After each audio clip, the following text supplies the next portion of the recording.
And welcome everyone to another Smart Money Circle episode. I'm Adam Sarhan. With me today is Dan Jaffee, who's the chairman of the board, president, and CEO at Oil-Dri. Ticker symbol is ODC. Dan, thank you so much for taking the time and welcome to the Smart Money Circle. Well, Adam, thank you for having me. It's an honor to be here. So, Dan, I want to congratulate you on something that most guests on my show have not been able to do, and that's have a multi-generational business. So, I'm really interested to hear all about your story, and I'd like to begin. Can you please tell us your story and how you got to where you are today?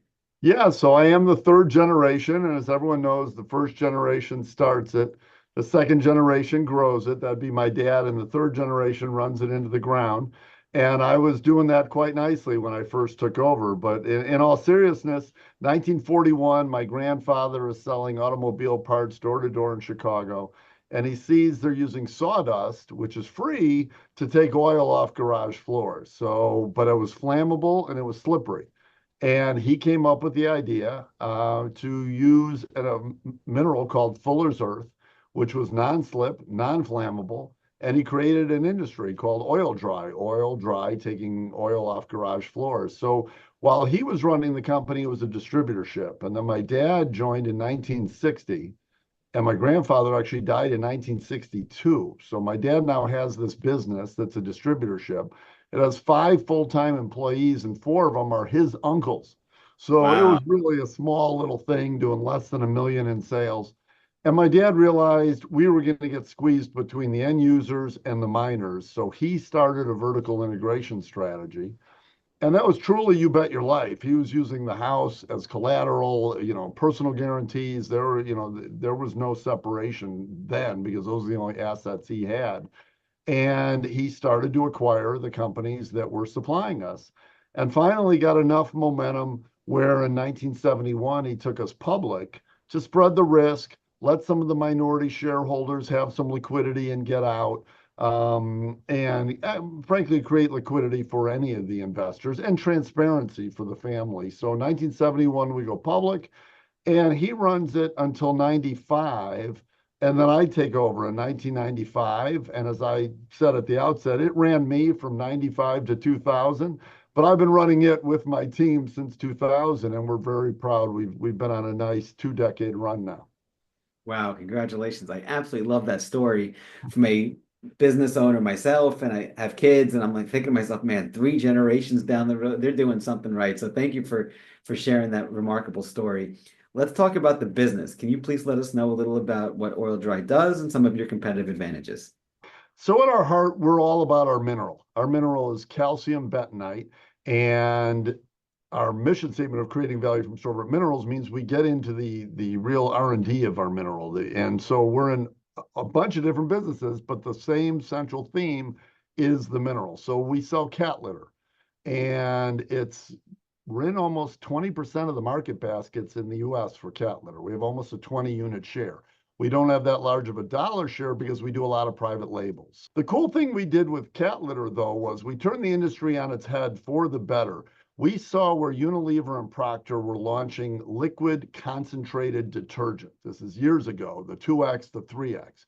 What they did was they took water out of the detergent, they concentrated it, because what it did was allow them to get more units on a truckload because they were weighing out. You can only put 40,000 pounds in a truck.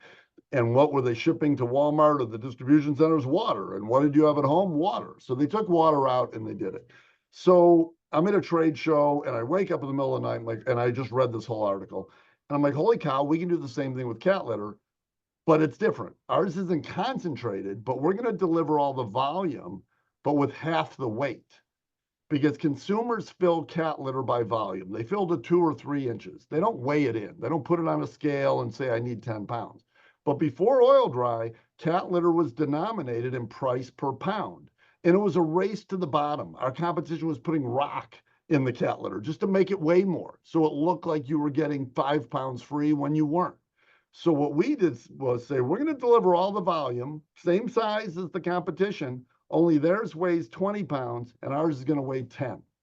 And you can put twice as many units on the truckload. And we actually won Walmart's Sustainability Award the year after we launched this. And I got to go up on stage in front of 10,000 suppliers and get our award. It was really cool. So we've added a lot of value to cat litter. It's all about lightweight litter now, and it's really better for the environment and better for the consumer. Okay, now if you move over, we're into fluids purification. And before us, the only way, it's called bleaching earth. It's companies like ADM and Cargill and Bunge who make Wesson oil and canola oil and corn oil. They have to do what's called bleach the oil. They have to take chlorophyll and color bodies out of the oil so that you don't have the rancidity, you get the shelf life, and you get that nice golden color and the taste that everybody wants. Okay. Before Oil-Dri, everything was what was called acid activated. They would take a different mineral, bombard it with acid, and then leach the acid off and deep well inject the acid into the ground because there was no other place to put it. So very environmentally unfriendly. We figured out, and this is my dad, I give him all the credit in the world. Thank God he wasn't a scientist, because the scientists told him it couldn't be done. But we had this one deposit that was very unique, and we realized it could bleach oil naturally. And so we don't deep well inject anything. There's no acid washing. There's none of that. And so we now, have a very large market share in the US. And you talked about competitive advantages. Our plant is in Georgia. A lot of our competitors are in Malaysia and Thailand and Turkey. Well, obviously, freight is a big piece of the game. So they always say you should have a nice moat around your business. Well, we have the Atlantic and Pacific. Those are pretty big moats. And so, we do well and we're adding value and it's better for the environment. We sell sports turf products. So we're on like 28 of the 30 major league, either infields or mounds or home plates. Those are our clays in some way, shape, or form. But it isn't really about that. That's not that big a market. But that then gives you the cachet to then go to all the municipalities, the park districts, the universities, the high schools, and then they want to play on what the pros play on, which is why we call our product line Pros Choice. We obviously still sell the Oil-Dri floor absorbent, and we've been able to then pivot into the melt-blown polypropylenes. You see those things floating on water that'll absorb oil, the booms, the socks, the pads. We're into that with the Oil-Dri brand name. So it isn't necessarily from clay, but our clay got us into the business. And then really exciting was we realized our clays do some really cool things in gut health. And specifically, they bind toxins in the gut. And people use antibiotics to kill the bacteria in the gut when there's an outbreak. And why do they want to kill the bacteria? Because they're emitting these toxins. Well, our clay doesn't kill anything. It just binds the toxins that the bacteria emit. And it was a good business. But then in the last couple of years, I'm sure you've seen it on the shelf. Antibiotic free, no antibiotics ever. They've Right. stopped using antibiotics prophylactically and universally just to produce bigger, faster, stronger chickens. Now they have to need a natural solution. And we truly believe our clay is the best non-antibiotic, all-natural solution out there. The business is growing. We're in tests all over the world with all the major meat producers, and we're very excited about it. So that's truly creating value from sorbent minerals. And at the heart of it, our biggest competitive advantage is our clay. Mother Nature isn't making any more of it, and it isn't in the ground. There's no value. The value is what can we do with it, and that comes from our research and development labs. And so, we're obviously, you can feel my excitement. We're very excited about our product line, and we do have some really significant competitive advantages. Very nice. Any other questions about the company before we move on that you'd like to share? Sure. The seminal moment when we turned things around in 2000 was when we came up with the mission statement, creating value from sorbent minerals. And I have the honor of speaking at Kellogg's MBA school twice a year. And I always ask the students, what do you think is the purpose of a mission statement? And when I first put one together, I thought it was more to sort of unite the organization on what we should do. But in reality, it should help you decide what are you not going to do. And so I always say a good mission statement is like a sieve. And if nothing's getting through, it's too restrictive. But if everything's getting through, it's too lenient and you're going to be in big trouble. So when we came up with creating value from sorbent minerals, it really helped us focus that we are going to become the global experts on our mineral, which is calcium bentonite. We're going to invest a lot in R&D and basic research, understand our minerals. We have these deposits all over the United States, and each one was unique. Each was capable of doing different things, but it was up to us to understand it. So we really all motivated around the idea that we're only limited by our own creativity. If we can think it, this mineral can probably do it.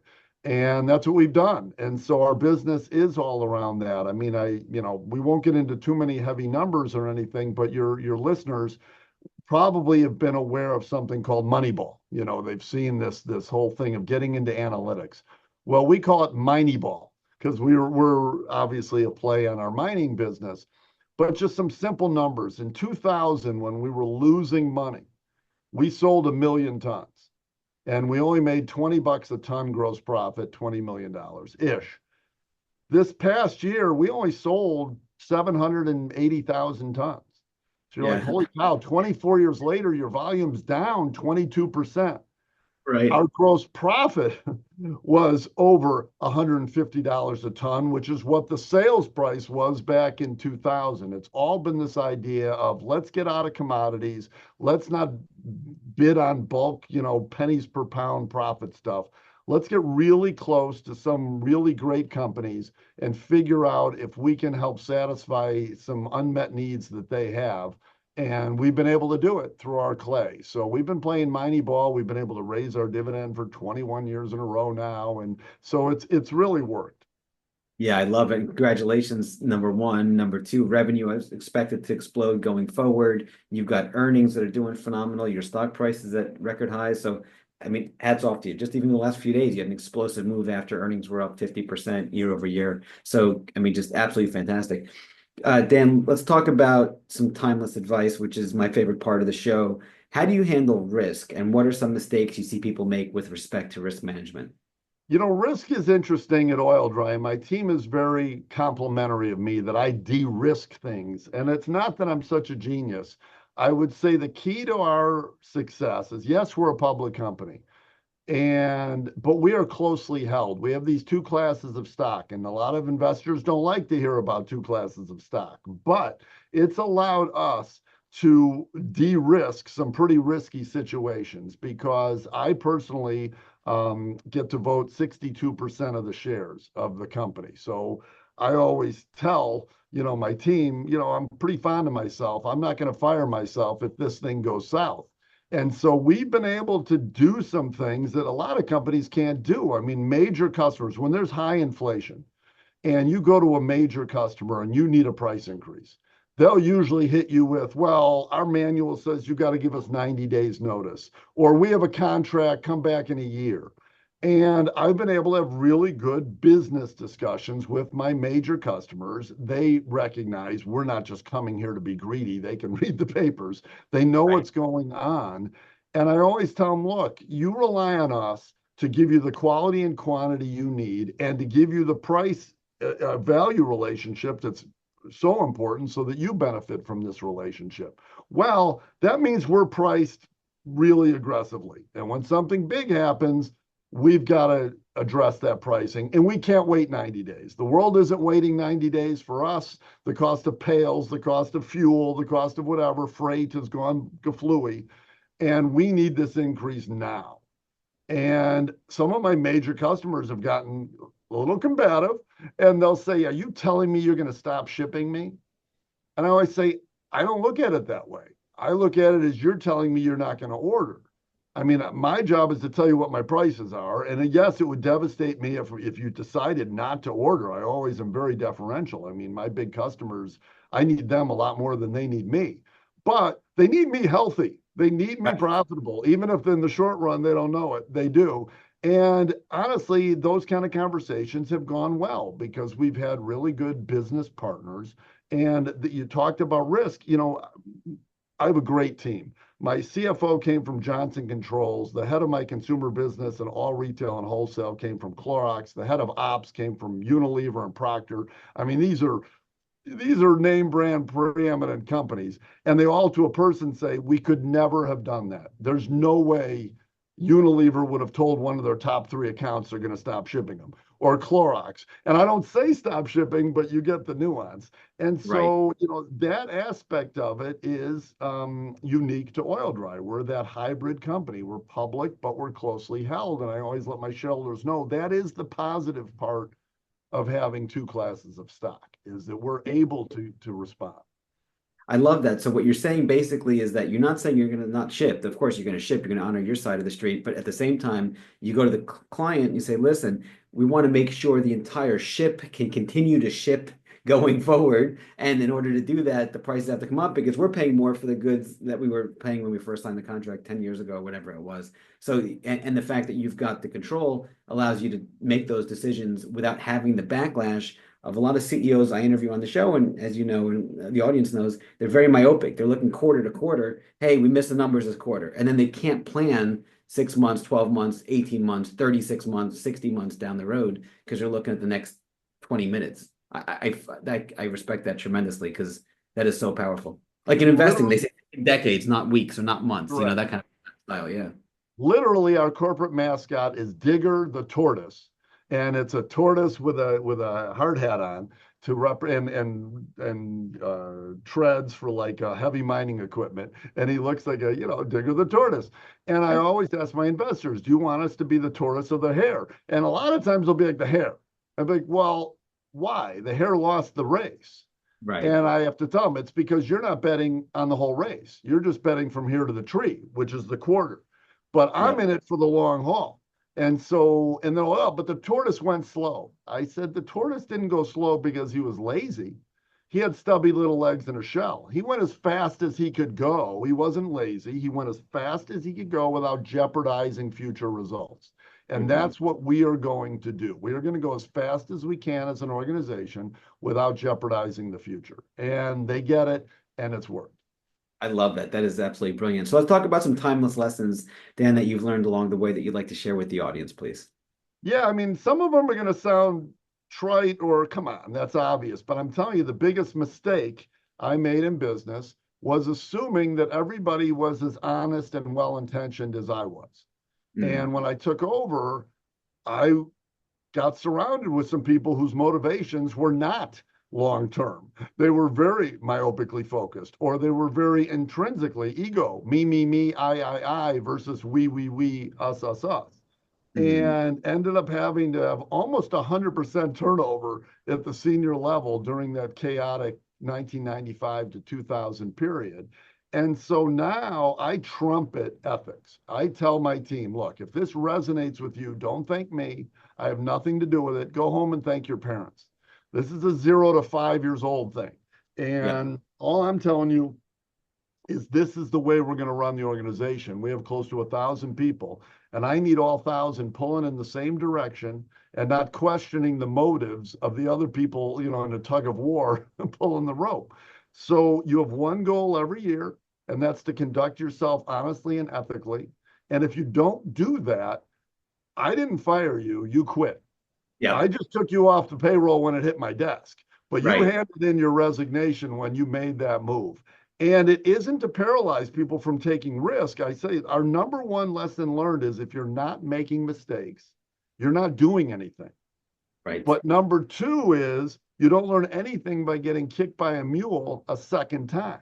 Learn from it, And then third, don't cover it up. When you make a mistake, own it, admit it, let the team know I am now better today having made this mistake because I understand what I did and now it's become a learning lesson.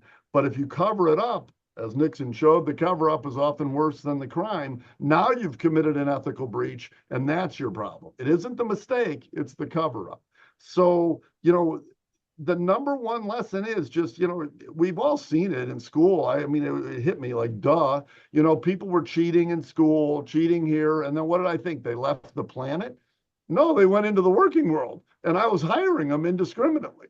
So now I don't. I mean, we hammer this and we make mistakes. We're not perfect, far from it, but they're honest, well-intentioned, and we learn from them. So that's been a major drumbeat of mine. That is so powerful. So always ask timeless lessons and the timeless mistakes, which you touched on as well. Anything else in either one of those two categories before I go to my next question? Um, No, I mean, I want to hear your other questions. I've got some more things I want to get across, but I bet they're going to come. Okay, sure. So leadership is important to any successful company, especially one that's three generations long. So you're a very successful leader. You've grown your company leaps and bounds, record numbers across the board, record share price. What are some timeless lessons you've learned about leadership, Dan, that you'd like to share with the audience? And anything else along those lines with leadership? Mistakes leaders make or good things leaders do, anything along those lines, please. Yeah, it obviously depends on how big is the organization and what cycle they're in. When my father was running the company, and I told you he took over less than $1 million in sales, 5 employees, 4 of them were his uncles. He would come home from work and say, I can do everybody's job better than they can. And that was probably true. When I took over in 1995, we're doing 150 million in sales. We have 500 teammates. I realized I don't want to be able to do anybody's job better than they can. So my job is to team build, set the leadership, do things I do well, this de-risking and some negotiating and things I do well. But I'd say my number one responsibility is to build a cohesive team, set a clear direction, and then honestly get out of their way. I mean, I have a dream team. I mean, our CFO literally just won CFO of the Year in Chicago by the FEI. Wow. Exactly. And she got up there in her speech, and it was right from the heart, said, this is a team award. I couldn't do this without my team. And really, we have a company of team players who like to play together, both at work and away from work. I mean, we spend a lot of time together. But I would say my number one job as a leader is building that team and setting that direction. So I take it so seriously that I literally interview almost every new hire who is salaried and above. And Right. I don't even look at the resumes. It's for culture. It's to try and get to this ethics piece. I interview our receptionists because nothing's more important than the impact they're going to have on the people that come in. Customer service. I'm Right. always stunned when businesses, I'll go to a business and they have a customer facing person that clearly is showing the signs they wish there were no customers. Like you're annoying them. And I'm like, how do you let a person, interface with your customers? Well, we don't. I mean, the people in customer service truly enjoy problem solving and helping our customers add value so they benefit from our relationship. And so I interview everybody for that reason. Otherwise, shame on me for letting it dissipate. Yeah, no, that is so incredibly powerful. I know exactly what you're talking about, where you're talking to somebody on the phone or you see them in person and they're miserable and they're upset and they're just negative Nancy or Debbie Downer from the old SNL skit, and you're trying to help them, you're trying to get to, and they're like, no, just to get away from me. So yeah, I that's so powerful. Okay, next question. Adversity. How do you handle adversity slash what are some obstacles you had to overcome? You mentioned 95 to 2000 is a bumpy road for you a few times. You came out on the other side much stronger. Anything that you want to speak to, how do you handle adversity and what are some lessons, timeless lessons you can share with the Sure. audience? Overarching, nobody succeeds on their own. So the key is to tap into, you can read books. I read a lot, mentors, uh, hearing public speakers, all these different things you can assimilate to help you deal with things that may be slightly different than other people have dealt with, but are probably tangentially pretty close. And so I was fortunate. I'll give you 2 great stories. One of them is Jack Kemp, who was the Secretary of the Yeah, Housing and Urban Development. He was a yeah, AFL MVP for the Buffalo Bills. And fortunately, he was my sister Nancy's best friend from college father. So, so I got to spend time with Jack Kemp. And one time I'm with him and he's saying what he thinks the key to a great leader is. And he's like, Danny, they all call me Danny. He's like, Danny, when I'm in the huddle, and we've got to, we need 5 yards to go. It's fourth down, no timeouts left on the clock, 10 seconds. The play comes in from the sideline. I can't be going, oh God, this isn't going to work. Those guys on the other side of the line look pretty big. And I don't know, this hasn't worked all day, but let's give it our best chance. He said, zero. You could be thinking all that in front of the team and in the huddle. It's we're going to, we're taking it to the house, on 2, go to the left, boom, this is the play that's going to win it. And that's the key that he taught me. So when did I use that knowledge? We were putting in a new ERP system, JD Edwards, and most companies call it a go live. We went dead. We Oh, literally went dead. I mean, we were manually typing invoices because we couldn't get them out. I had teammates who were staying till midnight, 1 o'clock every night. And I was like Brock Purdy, Mr. Irrelevant, because I'm not doing any of this. And so I would just buy pizzas and stay late and hand them out. But I mean, I had to, in front of the troops, say, this is going to be the best thing that ever happened to the company. We are absolutely, this is going to be the foundation upon which all future growth is going to be built upon, and we need to make this move. Inside, I was thinking, oh my God, this is going to be a 10 to $15 million write-off. I just right. brought my company to its knees, and I'm probably going to have to put in the old system again. I mean, and fortunately, again, my CFO, Susan Cray, who won this award, she is also our CIO, and she had just joined. And I literally remember going to her office, closing the door, and saying, Susan, are we going to have to write this whole thing off? And she's like, no, we will get it. And the team banded together and got it. But I will tell you, in front of the troops, I never showed any doubt, because if I do, they're all going to panic. So I love that Jack Kemp analogy, and I've used it a lot. For any new leader, any new manager, I always tell them, in front of the troops, you've got to be, you can't be Pollyannish, but you have to be confident. My other great story is Bud Selig. So Bud Selig, Commissioner of Baseball, has been on our board since 1969. He and my Oh, wow. dad were pie lambs together. Yep, and Bud was just at our board meeting last week. And obviously one of my absolute idols. So 19, probably 99, 2000, when we're hitting the bottom, I close my door and I call Bud. Now he's the active commissioner of baseball at the time.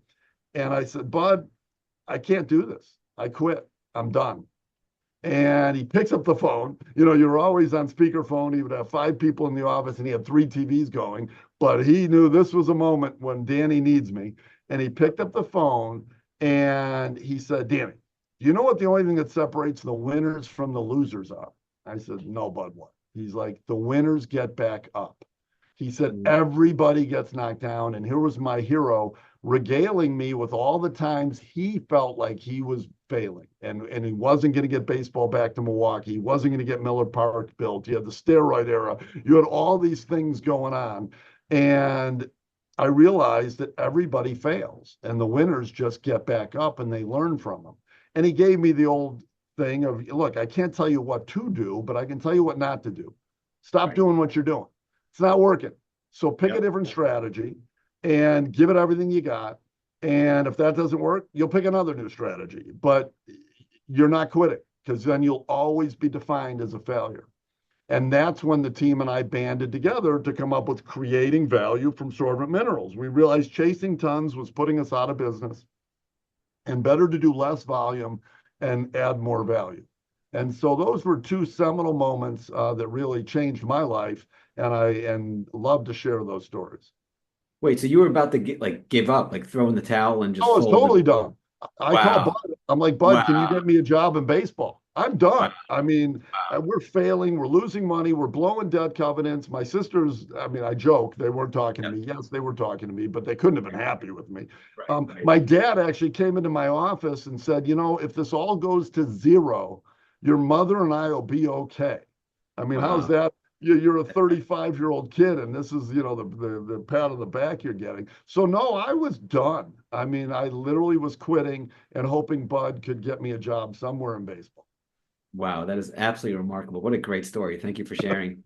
Yeah. So, I guess final piece of advice, or sorry, question for you is what's the best piece of advice you'd like to give the audience or your 30-year-old self?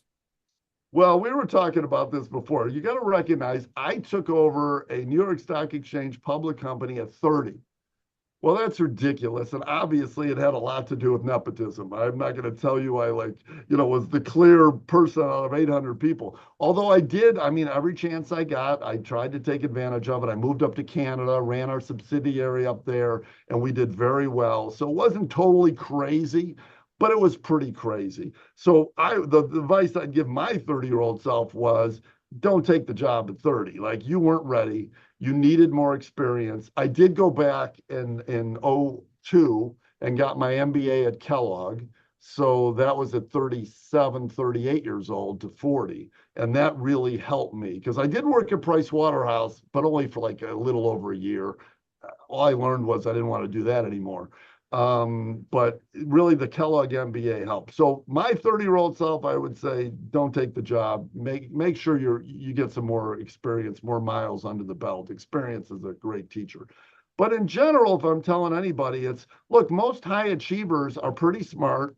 They've done very well over and over and over again. So I tell the Kellogg classes, the biggest challenge you're going to have is you don't want to be the smartest person in the room. I love the quote. If you're the smartest person in the room, you're in the wrong room. And so, how do you surround yourself with people who are truly better than you at what they do? And I always say, how many championships would the Bulls have won if Phil Jackson was a better ball player than Michael Jordan and Scottie Pippen? None. But everybody gives Jackson credit for being the conductor, for getting them to play together, taking these disparate egos and figuring out how do we work together to achieve greatness. So I take pride in our numbers and our results, but it's not because I think I did them. It's because I do think I've created an environment where really talented people find rewards and success and feel valued and come in every day and give me everything they have. And what more can you ask for? I absolutely love it. We'll end on that note. Dan, thank you so much for taking the time today. This has been absolutely fantastic. And hopefully we'll have you on again soon. Adam, great. Thank you very much. And thanks for having me.